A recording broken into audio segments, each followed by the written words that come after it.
Florida was supposed to be untouchable, the land of sunshine, billion-dollar beaches, and endless tourists. But behind the palm trees, something terrifying is happening.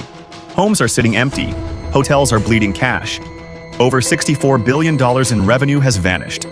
Thousands of jobs disappeared in a matter of months. Streets once packed with snowbirds now echo with silence. Politicians brag about record numbers, but locals see boarded-up shops and for sale signs. This isn't a downturn, it's a collapse. The Empire of Paradise is cracking under its own weight, and for the first time in modern history, Florida's dream is starting to die. Florida's housing market, once the symbol of American sunshine wealth, is now collapsing under its own glitter. Across the state, more than 180,000 homes sit unsold, the highest number in recorded history. In cities like Tampa and Orlando, for sale signs line neighborhoods like silent tombstones. Prices that once soared past $500,000 are slipping fast, with listings staying on the market twice as long as last year. What used to sell in 2 weeks now takes 6 months, if it sells at all. The dream of quick profit has turned into a nightmare of unpaid mortgages and rising taxes. Insurance companies have become executioners in this collapse. Premiums that cost $2,400 a few years ago now exceed $8,000 annually for a modest 3-bedroom home. Some coastal homeowners report premiums jumping to $12,000 or even $15,000, wiping out retirement savings and forcing them to sell, or simply walk away. Many can't even find insurers willing to cover their homes after back-to-back hurricane seasons caused billions in damage. For them, homeownership now means holding an asset that no one wants and no one can afford to protect. Condo owners are facing an equally brutal storm. After the Surfside collapse, Florida passed strict building safety laws that forced older buildings to undergo expensive recertifications. The result? Monthly condo fees that once averaged $400 skyrocketed to over $1,200 in 2025. Elderly residents who spent decades paying off their units suddenly find themselves drowning in maintenance costs higher than rent in New York City. In Broward County alone, over 22% of condos are now listed for sale, with buyers demanding massive discounts. Developers who once bragged about unstoppable demand are now slashing prices and offering desperate incentives. Free pools, luxury appliances, even cars, just to move inventory. But it's not working. Florida's population growth has stalled, and those who can afford to leave are heading to cheaper, safer states. Meanwhile, ghost subdivisions sprawl across once booming towns, filled with half-built dreams and financial ruin.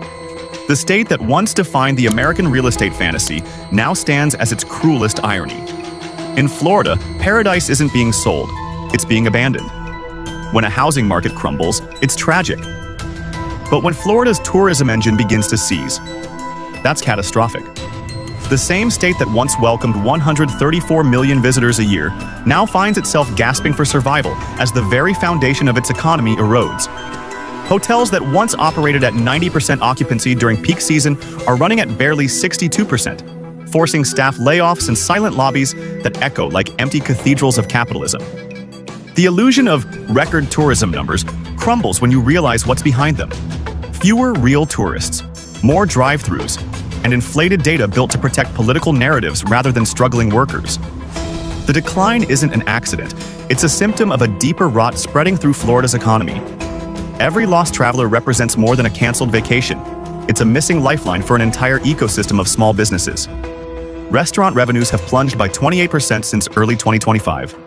Local attraction operators in Orlando and Miami report their lowest profit margins since the pandemic, with some closing after 40 years in business.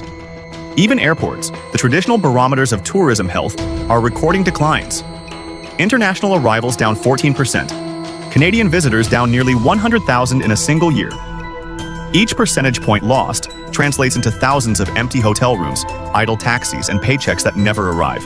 Behind those numbers lies a quiet but devastating truth. Florida's global reputation is fading.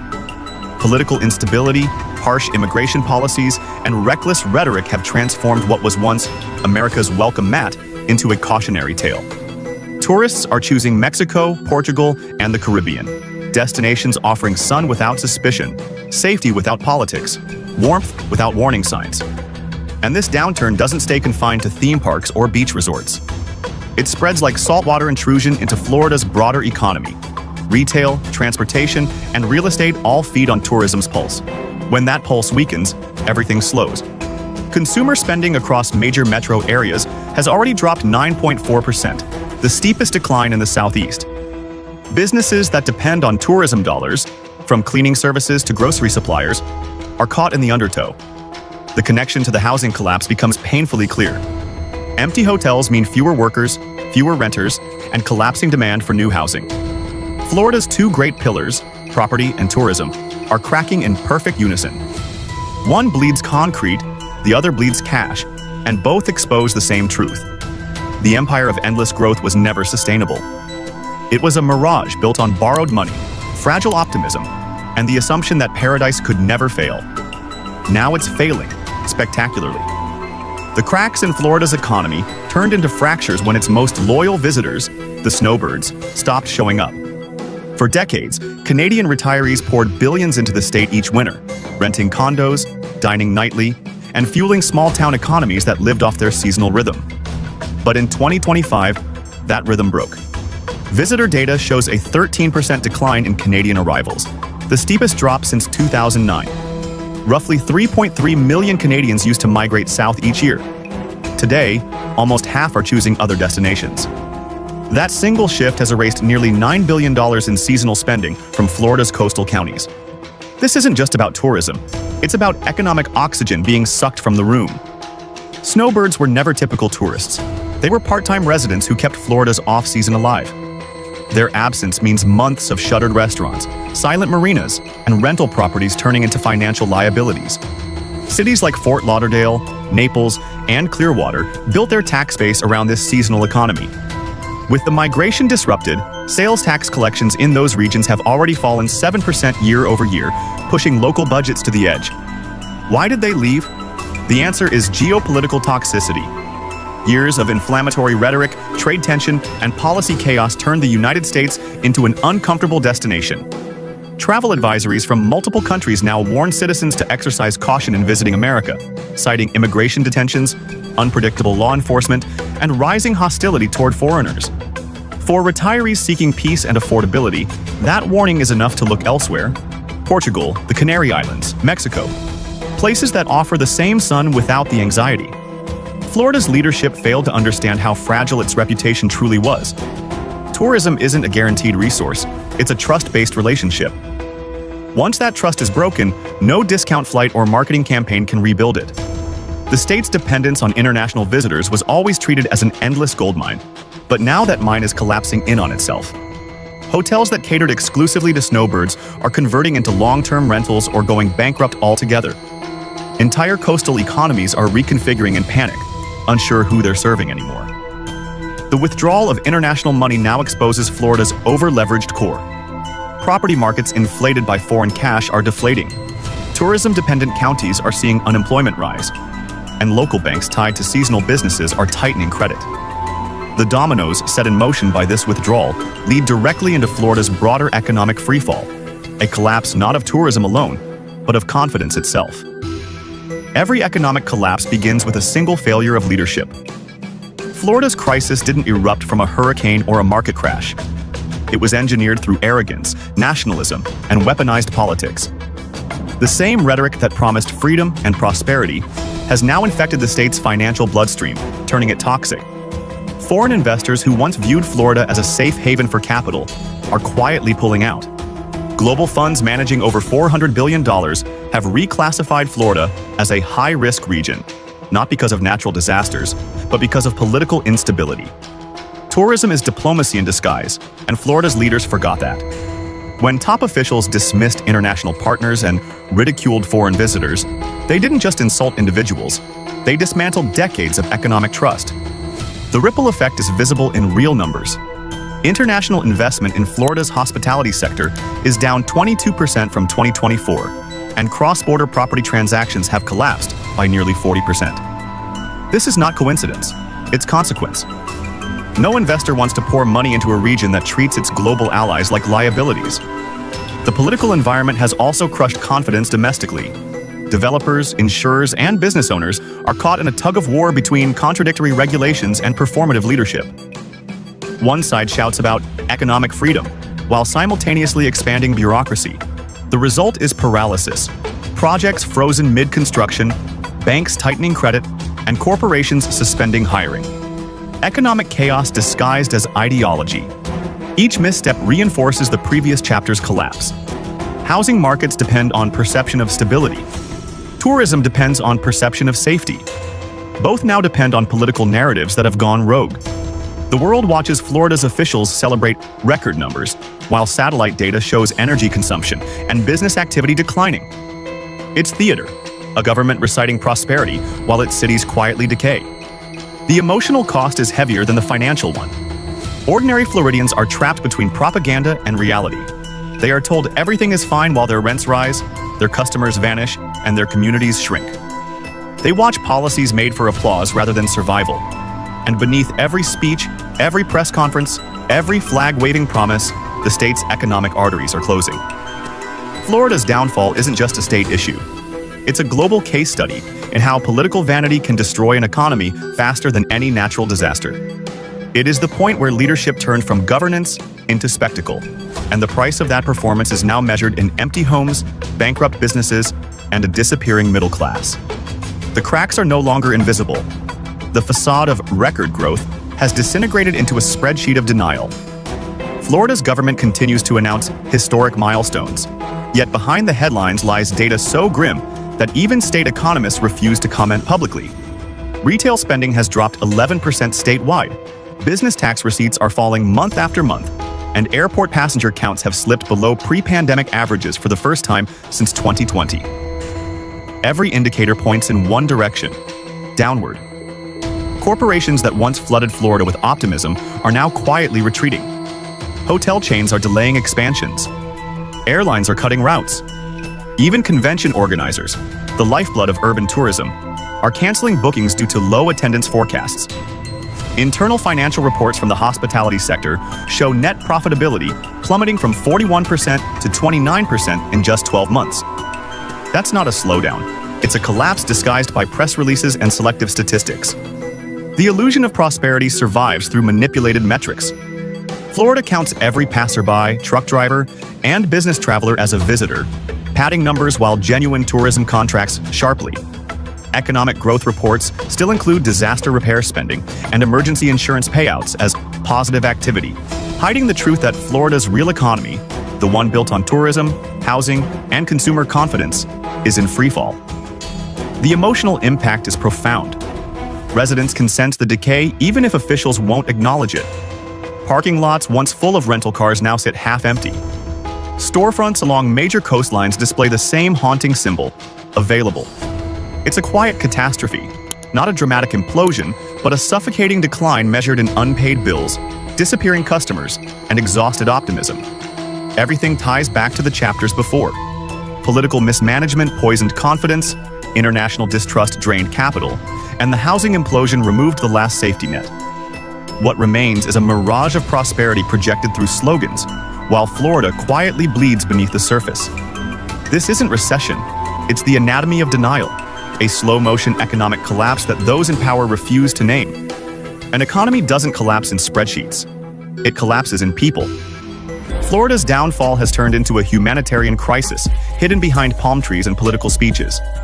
Tens of thousands of workers across tourism, housing, and retail now face a financial vacuum that numbers alone can't express. In the first half of 2025, thousands of hospitality jobs vanished, while part-time employment in coastal regions fell 18%. Behind every statistic lies unpaid rent, defaulted loans, and families slicing grocery lists in half to survive. This implosion isn't confined to low-wage workers. Middle-income earners, the teachers, nurses, property managers, and small entrepreneurs are the new casualties. Wage growth in Florida has flatlined at 1.4%, while inflation remains above 4.8%, erasing real purchasing power. Once affordable cities like Sarasota or Fort Myers now mirror the cost burdens of Los Angeles, but without the income cushion. Local governments, desperate to cover shrinking tax bases, have raised property levies and service fees, compounding the pain for already fragile households. The psychological fallout is severe. Consumer confidence has plunged to its lowest point in 2 decades. Foreclosure filings are up 62% year over year, and small business bankruptcies have doubled since last summer. Entire neighborhoods once sustained by tourism revenue are hollowing out, an invisible migration driven not by opportunity, but by despair. The Sunshine State's glow has turned into glare, exposing the economic rot that optimism once concealed. Each chapter of this collapse feeds directly into the next. Political toxicity dismantled investor trust, that erosion drained tourism, and the housing market absorbed the final shock. The people caught in between, the workers, retirees, and small business owners, carry the full weight of decisions they never made. They aren't facing a temporary slump. They are living through a structural breakdown. Florida's economic model was built on constant expansion, perpetual visitors, and borrowed stability. Remove even one of those pillars and everything trembles. Remove all three, and what remains is this: the human face of collapse. The world sees sunshine. Florida's residents see survival. Florida's crisis has reached a stage where the collapse is no longer theoretical. It's structural. Every economic pillar that once sustained the state is now under simultaneous strain. Growth has turned to contraction, confidence to fear. The illusion of stability is shattered, replaced by a quiet recognition that the damage is deeper than anyone dares to admit. This is the perfect storm economists warned about. Soaring insurance premiums, a housing market in freefall, foreign capital in retreat, declining tourism, and a government still pretending everything is fine. Florida's GDP growth, which stood at 3.4% in 2023, has slipped below 1% in mid-2025, the sharpest deceleration of any major U.S. state.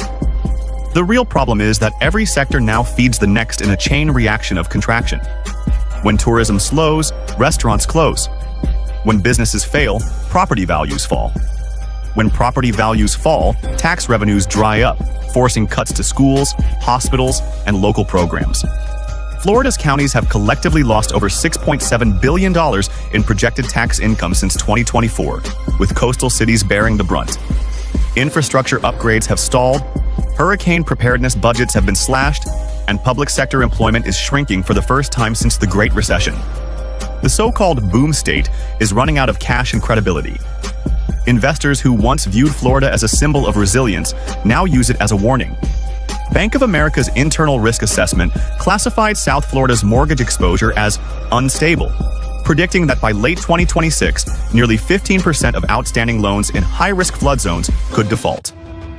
The insurance sector is even more fragile. 6 major insurers have withdrawn entirely from the Florida market since 2023, forcing homeowners into state-backed programs that are themselves nearing insolvency. Citizens Property Insurance, the state's insurer of last resort, has seen claims rise 240% in 18 months, a pace that financial regulators describe as unsustainable beyond 2026. When risk becomes uninsurable, property becomes worthless, and the housing market becomes a liability instead of an asset. This spiral has begun to manifest in the broader financial system. Regional banks holding commercial mortgages in Florida's coastal zones report delinquency rates rising above 8.5%, double the national average. Retail centers in Orlando, Naples, and Fort Lauderdale are operating at 70% occupancy, a level unseen since 2009. Developers with multi-million-dollar projects are pausing construction mid-foundation as capital dries up. Investors describe the mood as frozen. Money refuses to move because nobody trusts the outcome. The sunshine economy has become an economic permafrost. The deeper tragedy, however, is that this was avoidable. Florida's collapse was not caused by one catastrophic event, but by a series of deliberate choices, each made to protect short-term image rather than long-term stability. Policymakers chose to underfund resilience projects while expanding tax cuts for luxury real estate. They minimized the risks of climate exposure, dismissed warnings from insurance analysts, and glorified an economy built entirely on speculation and tourism. When international tensions erupted and tourism dollars vanished, there was nothing left beneath the surface. No diversified industry, no manufacturing base, no fallback plan. In a state of 22 million people, nearly 1 in 3 jobs is directly or indirectly tied to travel and hospitality. Remove that pillar and everything shakes. The result is a state caught between denial and decay. Business associations plead for federal aid, while officials insist that everything is under control. Yet the numbers betray the truth. Average household savings in Florida have dropped by 22% in a single year. Credit card delinquency rates have climbed to 7.4%, their highest since 2011. Across Miami-Dade County, 31% of households now spend more than half their income on housing, up from 24% just 2 years ago. Behind these statistics lies a psychological exhaustion that no stimulus check can cure. Residents are no longer dreaming of prosperity. They're simply trying to endure. The collapse feeds itself through perception. Negative headlines drive investors away, reducing liquidity. Lower investment fuels layoffs, which create more negative headlines. Social media amplifies the despair. Drone footage of empty beaches, deserted malls, and half-built high-rises goes viral with captions like, "Florida's Ghost Coast." Perception becomes reality, and once that spiral starts, no PR campaign can reverse it. Even Florida's once mighty theme park industry has been forced to adapt. Attendance at major attractions has fallen 9.3% year-to-date, prompting cost-cutting, shortened hours, and hiring freezes. The world's most visited tourist destination is quietly losing its ability to attract visitors, and the silence is deafening. At the human level, migration trends reveal a deeper transformation. For the first time in decades, more Americans are leaving Florida than moving in from other states. Net domestic migration turned negative in early 2025, with 47,000 residents departing between January and July. Many cite unaffordable housing, rising crime, or insurance collapse. But underneath lies a single truth. Faith in Florida's promise has evaporated. What used to be marketed as the land of endless opportunity is now whispered about as the next California, a paradise priced beyond reach, teetering on environmental and economic disaster. The political establishment continues to respond with denial and distraction. Leaders hold press conferences celebrating token job gains, while ignoring that those gains are concentrated in low-pay, high-turnover sectors. The gap between rhetoric and reality widens daily, and the public can feel it. Polling across the state shows only 27% of Floridians believe their local economy will improve within a year, the lowest optimism rating in U.S. state surveys. Confidence has become a casualty of overconfidence. The emotional texture of this collapse is haunting. You can measure GDP loss, but you can't quantify the sound of silence inside a hotel lobby that once hummed with voices. You can count unemployment claims, but you can't chart the erosion of trust between citizens and their government. Economic decline has a rhythm, a slow fade of motion, a softening of ambition, a quiet acceptance that things will not return to normal. That rhythm now beats through every corner of the state, from Orlando's empty retail centers to the vacant condominiums overlooking Biscayne Bay. The global implications are also profound. Florida was not just a destination, it was a symbol of American optimism sold worldwide. Investors in London, Toronto, and Berlin saw it as proof that the U.S. economy could still create wealth from lifestyle and climate. Its fall sends a different message: that political recklessness, environmental neglect, and dependency on fragile sectors can erode even the most resilient image. Economists now warn that if Florida's downturn accelerates, it could shave 0.3 percentage points off national GDP in 2026. The Florida effect is no longer about tourism, it's about contagion. And yet, amid the statistics, there's a final, unspoken layer: the collapse of identity. For generations, Florida sold the myth that sunshine was prosperity, that warm weather meant endless growth. Now the same climate